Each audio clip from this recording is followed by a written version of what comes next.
Hello everyone, this is FunkMasterHutch from Team Cujo, and today I wanted to talk about a deck that I've been brewing from the Divine Order PTR that has been going on for the last couple weeks. I've been able to play all 3 days of the PTR that they brought live, and this deck was always in my cycle of play and just trying to refine it, trying to have fun with a good build that made for very interesting games, always a different outcome, and it's just been a lot of fun to play, and it really caters to my style. I label it a wild frenzy deck for obvious reasons. There are a lot of wild creatures, and we utilize the new frenzy keyword throughout the deck. So I'll talk through just some of the concepts of it. This deck uses a lot of cards from previous sets as well as some from the new set. And I think they all just synergize really well. One thing you will notice from this list right away is there are a lot of cards from the nature domain specifically. I think a lot of these cards synergize very well together. I just don't think there's a need for a whole lot of neutral cards. So I used a lot of nature cards. And something else you might notice is there's a lot of one-ofs. There's a lot of just single cards throughout the deck, and that's a concept that I've noticed works very well with nature decks, is the ability to have just one of everything to create a lot of utility, and also to, like I said, create some more interesting games. The fact that you're probably going to draw something different every time will just make sure that every game is something fresh and just really exciting, really fun. Pretty much every creature in this deck is a wild creature. The only 3 I think that are not is Chiron, the Finney and Fruit Bearer, and the Watchtower of Agrador. Everything else is wild, which means that it synergizes with Wildfire as well as Trial of the Hydra, and it all kind of works out pretty well in that scenario. There's obviously a few 2-ofs being our Marshwalkers, our Underbrush Boars, Wild Hogs, Canopy Barrage, and Wildfire. Mostly those for the early game. Got good strong opening turns with Marshwalker, Wild Hog, Chiron to buff it up if need be. Good second turn, like if you're going second, you got a lot of responses with the Boars, with the Fey Flame, with Canopy. So you're usually not hurting in the beginning of the game. It's meant to pop off just like nature typically does, but then just creates a lot of interesting interactions throughout the whole thing. With this new frenzy keyword, we've got a few cards at the beginning of the curve with the Feral Cat and Blood and Bone. Both of them initially will do that frenzy effect of dealing damage to the god, and then some other things can occur from there. We got the Finney and Fruit Bearer, we've got the Starving Sabertooth that can also gain some regen if it's frenzied and attack. If you're frenzied and it attacks. So there's a lot of interesting. We've got the Rabid Bear as well. We've got the Moonlight Charm. All of these are able to feed off that frenzy ability, and I don't have a lot of things that trigger the frenzy effect like the Feral Cat and Blood and Bone, because this is still meant to be an aggro deck. I'm probably going to hit face a lot anyway, so I usually just try to play nature as I would, and if I ever need that swing for the extra bit of frenzy right out of the gate, I will. Blood and Bone I think could be a little greedy, and Feral Cat only having one of, I've noticed, is very helpful. So I think this in general is it's a list that I think could go a lot of different ways. So there's a lot of different substitutes you could throw in. Some of the more interesting new cards, we've got obviously those 2 there. The Finney and Fruit Bear, if you haven't played with this card, it's a lot of fun. It is a great card. Gets that vibrant fruit that buffs a creature. It's just a really fun card to throw into the mix. This card is not a new set card, but I think it's one of the strongest cards in the deck. Obviously, you can see we have so many nature domain cards. This thing's always going to get fuel to have it. If you can get this card out early, then you almost have like a second god power. You have that deal 2 damage to a random enemy creature each turn, plus the animal bond. But this one doesn't cost any extra mana. It just needs the fuel from the extra cards. So I've found a lot of value out of this card, especially with a deck that comprises this much nature domain specific cards. It's not the only relic in the deck. I do have a Fey Flame for the early game, and I've got the Moonlight Charm. I haven't really ran into where they collide in the middle of the game because there's only 3 total relics, but typically if I do see them collide, I will prioritize the bow, but I've never really had to mess with it too much. The Rabid Bear is probably one of my favorite cards. I was thinking of running 2 in this hobby. Like, it has come in handy in a lot of different ways. Either being a 3/4 without Confused or a 4/4 with Confused. Both awesome stats for a 3-drop, so this thing is coming handy pretty good. This is one of my favorite cards. It's got that blessed effect, so it gains that favor really well. Plus, if it sticks for a turn, you're getting value from random nature cards just by summoning, which is gonna happen. You're always summoning. So this is just a fun card. Creates that interaction of getting nature cards to your hand. I personally love that, like, more exciting RNG factor of nature. It was one of my favorite parts of nature, and I'm glad that they're throwing ways of doing it without just running Forge. A couple other interesting cards. I've got the Aspect of the Pangolins, the only card in my deck that has anything to do with armor. I do really like the armor. I think it is a busted mechanic. It's so good. So I wanted to try to throw it in wherever I could, but I think this works really well because it just kind of throws it on whatever I have on the field at any given point. I think one time I had it on this bear, and it was just unstoppable. The Starving Sabertooth, like I said before, gets regen. It's really good stats. I think it's better than the Overgrown Rhino because it's a 4/5 without Confused. And if it sticks for a little while, this thing can snowball pretty good and combos very well with Trial of the Hydra, which gives your wild creatures, I guess any creatures, but usually synergize as well with wild creatures, more attack and health for how much regen they have. The Brazen Moose is great, gives that blessed effect. I think it's just a little bit better than the Overgrown Rhino as well because it's just more powerful and it's got that blessed effect. It's only 1 more mana, so it's a good swing and turn there. And the 6-drops, I think these ones at the very end here, I usually call for my winning conditions. We got Sudden Bloom, which transforms a random friendly creature into +5/+5, but if you're frenzied, it gives it Overkill and Twin Strike. I've definitely made some very interesting things happen, including making one of the most gnarly broccolis you'll ever see, and winning the game because of it. But also, the Watchtower of Agrador has become such a good card. Its stats being 2 health is unfortunate against light, if it ever does get light's levied, but otherwise, if this thing sticks, it's hard to get rid of. It just snowballs, and you guys are definitely going to see kind of what I mean about that. And of course, we got the Orcs. So, like I said, I think there are many ways you could go about this deck. The fact that there's a lot of 1-ofs, you can kind of cater it to your style, but the concept is there. It's that very aggro nature style with comboing into some frenzied effects, getting some extra card generation, maintaining and just dominating the board, and hopefully winning before they throw out a Healing Elite. And so let's go check out a game that I played with this deck, and I'll show you some of the combos that kind of happened with it. So we're queuing into a game. A lot of the games that I played on the PTR, if I got so much dominance in the beginning of the game, they usually concede. But this was a great game that I had with Mr. IRTROLIG himself. It came down to a pretty intense ending.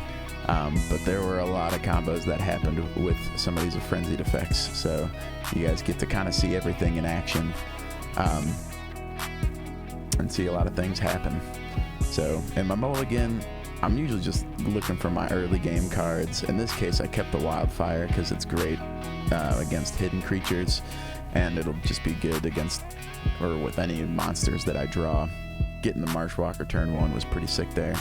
I can throw out I think my plan here, and I know it is my next turn, I'm going to hit him in the face, get that frenzied effect, pip into this 4-4 confused rabid bear, and have a 4-4 turn 2 is pretty crazy. So that's exactly what I do.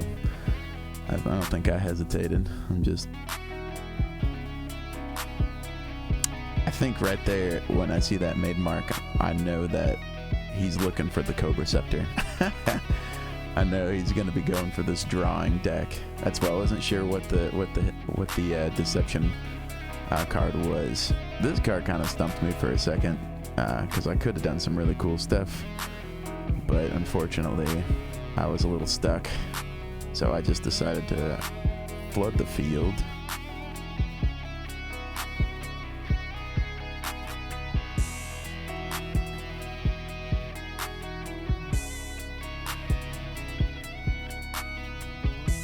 Yeah, the mana bind definitely put me in a bind, that's for sure. I think my play here is I got rid of the mana bind so that I could have a more efficient turn next turn. However, Canopy Barraging might not have been a bad call. I think the only reason I didn't do it is because I wasn't going to have a good swing the next turn. I really wanted to get Wildfire or Aztec of the Bangalin out. Like, one of those would have been super good, but unfortunately, that made him able to value trade pretty well. I thought he was going to trade with my 4-4. He had other plans. He ends up sleep darting it. But as of right now, this is operating very similar to like what a nature deck you would expect. But I'll tell you, there's a lot of interesting kind of interactions that will happen. And I think you guys will really like kind of where it's at. So I think I end up Canopy Barraging here anyway. Yeah. So I still Canopy Barrage it. I could have done like the Ranger First Bow and Fae Flamed him, so I didn't have to use Canopy Barrage. I could have Rune of Strength and hit him there, but I think I ended up doing it. Yeah, good thing I caught that. That's what I was planning on doing, was grabbing the Rune of Strength on it.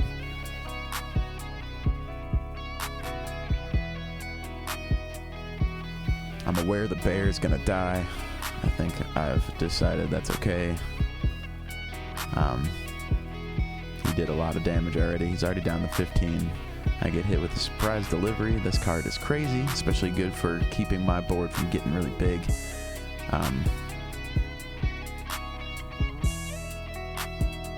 Luckily, I drew the Brazen Moose, so I was able to throw a big creature right out again. Here's this Blessed Effect.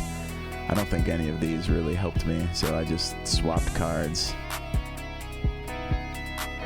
Yeah, because he would have gotten a 12, or he would have gotten a lot of there, so I must have just wanted to get my own favor, but to no avail there. So he's already down to 10 HP.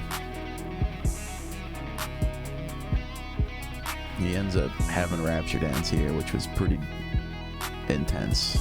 That kind of stopped me in my tracks. I honestly should have seen that coming, but I didn't, and I'm dumb for it.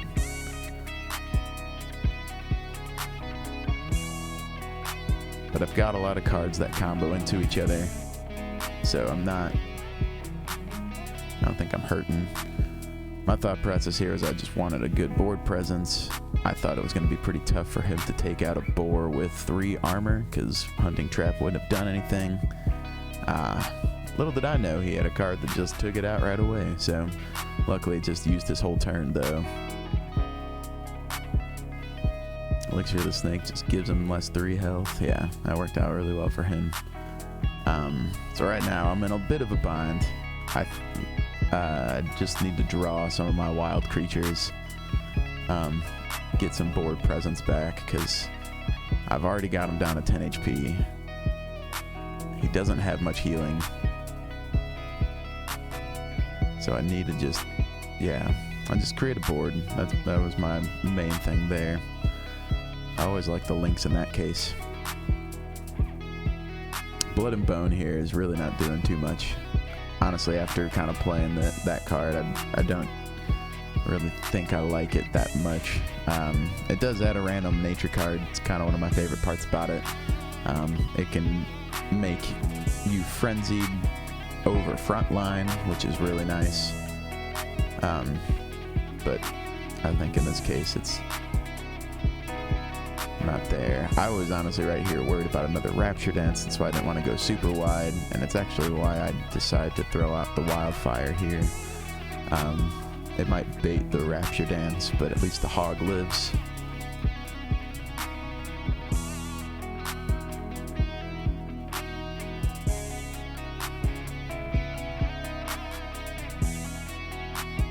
And he throws out a Demogorgon. My response: throw out the Watchtower of Agridor. I just thought my board's pretty thick right now. I don't think there's a way he can get rid of it unless he had his second Rapture Dance.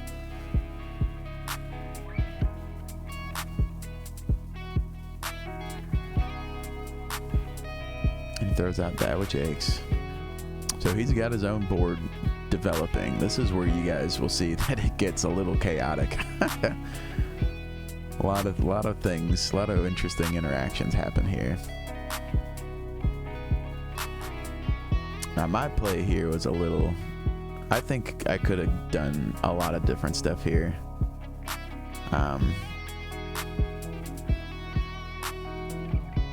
But this is what I decided to do. I went with the Tainted Tree Ant. And then I went with the Trial of the Hydra, which made my creatures gnarly. Still protecting that Watchtower. That Watchtower is not going anywhere. I'm generating cards now. I've got a 4/6 Tree Ant on the field with 2 regen. Rapture Dance does pretty much nothing. So we just get some Watchtower of Agridor versus That Which Aches action. This was such a fun game. I'm not gonna lie, this had such interesting interactions that I did not expect. He decides to play another Piercing Bolt, take out the 4/1, which makes my turn a little tricky, but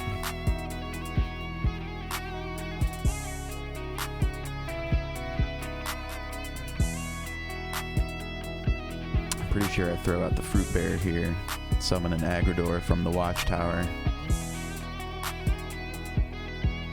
Just praying he doesn't have the other Rapture Dance. I decide to go wide here. Pretty thankful I got the Briar that last turn, just in case he draws that Cobra Scepter.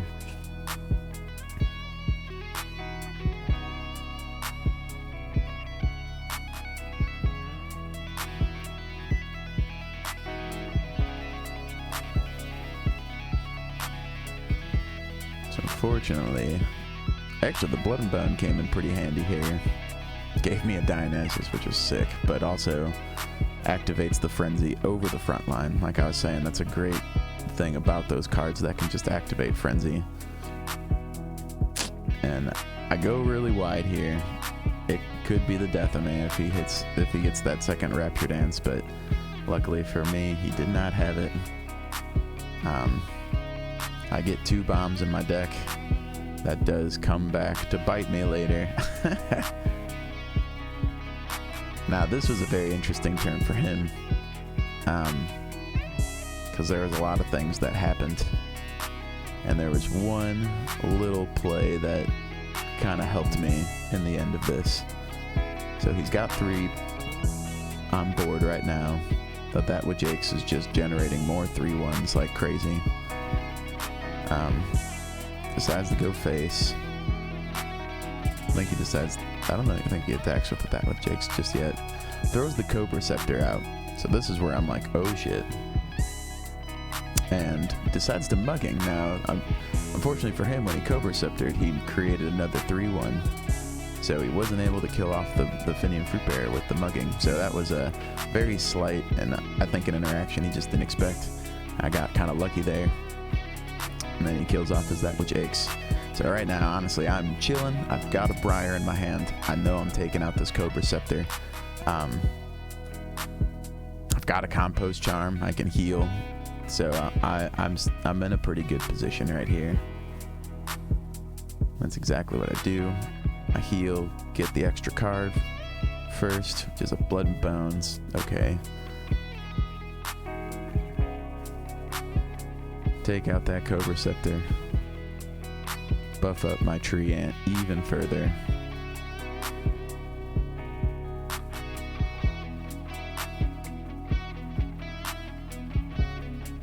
Going for the board control here.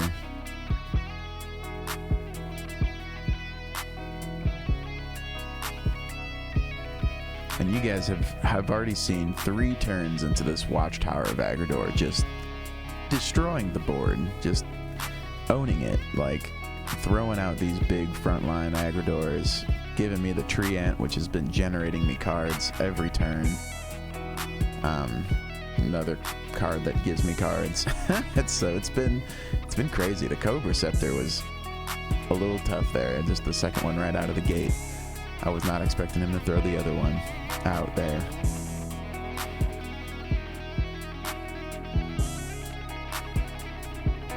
I've got the Dionysus, but I know I need to end this game as soon as possible now that there's a second Cobra Scepter and I don't have relic removal. So I'm able to throw the Moonlight Charm out here, and it's actually really good. It helps buff up my guys even further. I got another random Blood and Bone from the random major card, which is very random. I wasn't expecting that at all.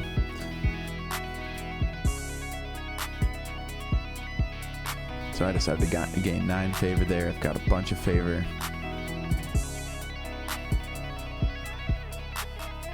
And I try to clear the board while also going face, activating the Moonlight Charm, just taking his health down. Get another Agridor out, because why not? And then I just start going face with everything. I think I decide to grab the Form of Power from the Sanctum. Take out his 1/1 just in case he needs to do randomly like 1 extra damage. But I'm bringing him all the way down to 6 HP with the Blood and Bone.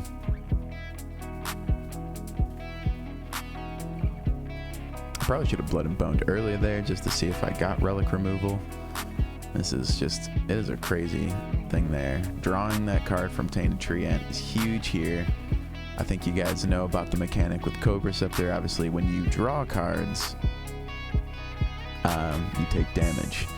However, I've been filling my hand with cards, so that way I can only have a maximum amount of cards. I end up drawing 3, one of them being the bomb, goes off in my face, draw another one. I'm at 2 HP, and luckily I have no room in my hand for cards to draw, so the next turn comes, I mill out my Wildfire, and I can take him out. And that was just such a wild game there. Great game from IRTROLIG, and it showed you guys just how interesting a game with this deck could be. So I hope you guys liked the concept of this deck. Hope you guys tried doing something similar with some nature generation, with some frenzied aggro ability. The Watchtower coming out, just dominating the board. Hope you guys have some fun with that deck.